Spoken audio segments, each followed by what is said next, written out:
Yes, okay, so again, Cappy is helping me, Yeah. and we just realized I wouldn't be able to do anything, but yeah, we realized it after we are struggling to get tools, but at least Cappy and his father has a lot of tools, more than me, so they can actually help. Yeah, and a lot of the tools actually comes from my grandfather. He used to be a diesel mechanic. Okay. So when he passed away, whatever, my dad inherited all the tools. So we've got random stuff lying around. You always know you can go dig and find something. Our latest dilemma is the socket that we found that fits over this oil sensor. By the way, we're replacing the oil sensor. Okay. We'll show you under the car, but the socket that fits in there is a 1-inch drive socket. All right. Most of the ratchets that we have are 3/4 inch. The torque on the sensor is 14.8 newtons, which is very little. So we have a torque wrench that does it, but the torque wrench is like 3/4 of an inch drive. So you need like 3 adapters, so it's not going to work. So we're using this bad boy. It at least goes down to 10. We know torque wrenches aren't very accurate towards their limits, but it's close enough for what we need, I think. So yeah, we'll show you the rest of the dilemma under the car. Okay. Audio knee is off. En dan start hom.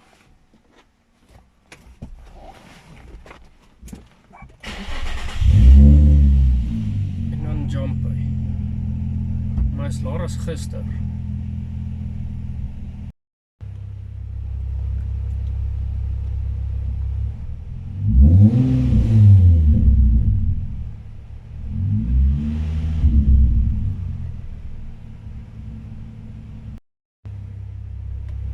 Careful.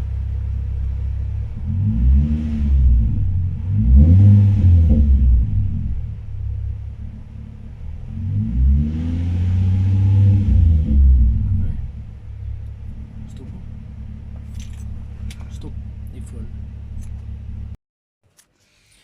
Okay, so we are replacing the oil sensor, oil pressure sensor.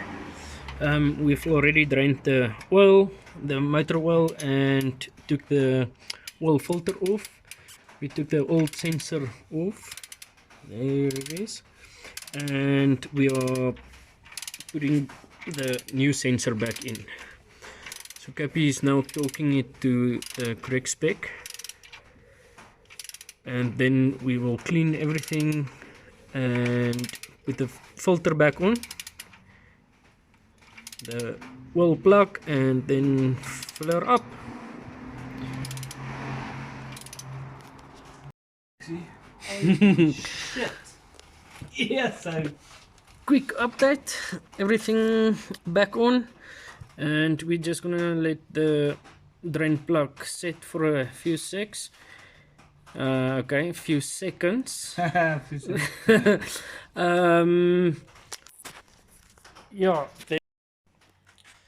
So the other thing we are doing, clutch line. So we are installing the braided clutch line, stainless steel braided. So we're gonna start right now. Dude, this is painfully slow. Okay, so we have drained the clutch fluid. She's loose. Oh, cock. Oh. Cappy doesn't want me to do the dirty work. Oh, lies.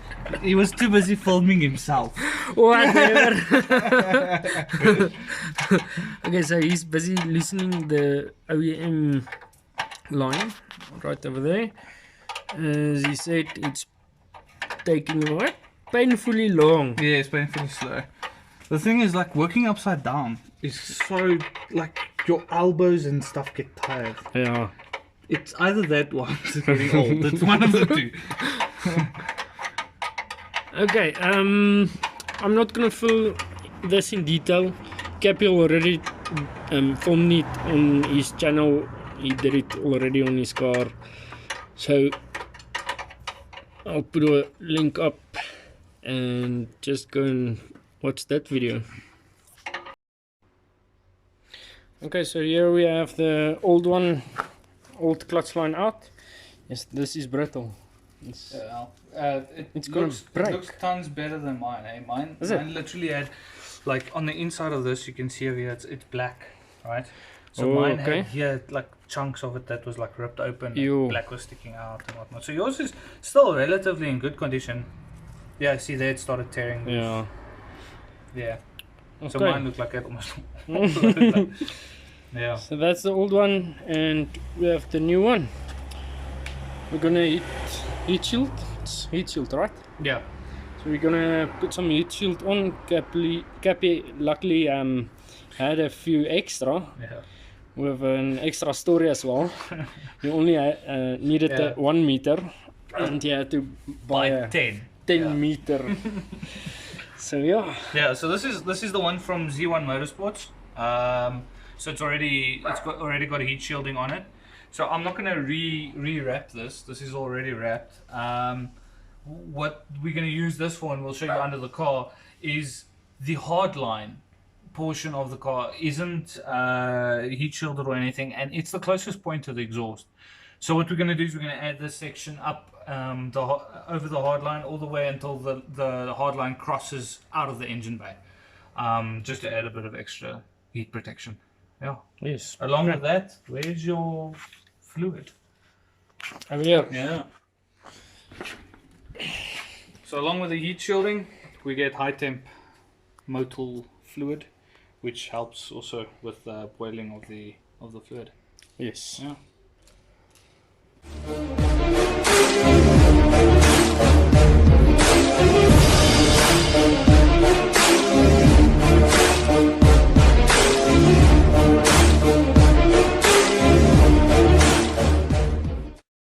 Okay, so we bleeded the clutch with Cappy's awesome device, a bleeder, and we have filled up with oil, and next up we'll be just starting it and checking the oil levels.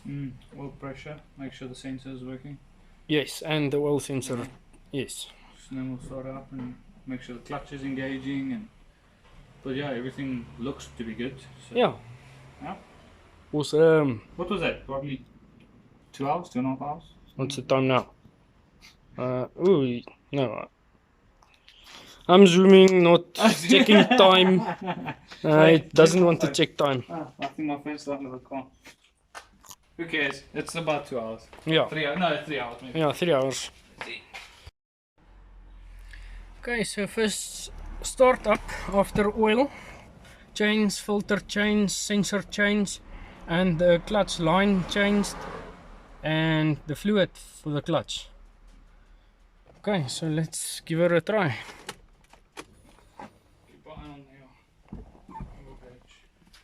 It's not reading anything. It's supposed to, because previously it already read 8. Oh, serious? Yeah. Oh, wow, okay.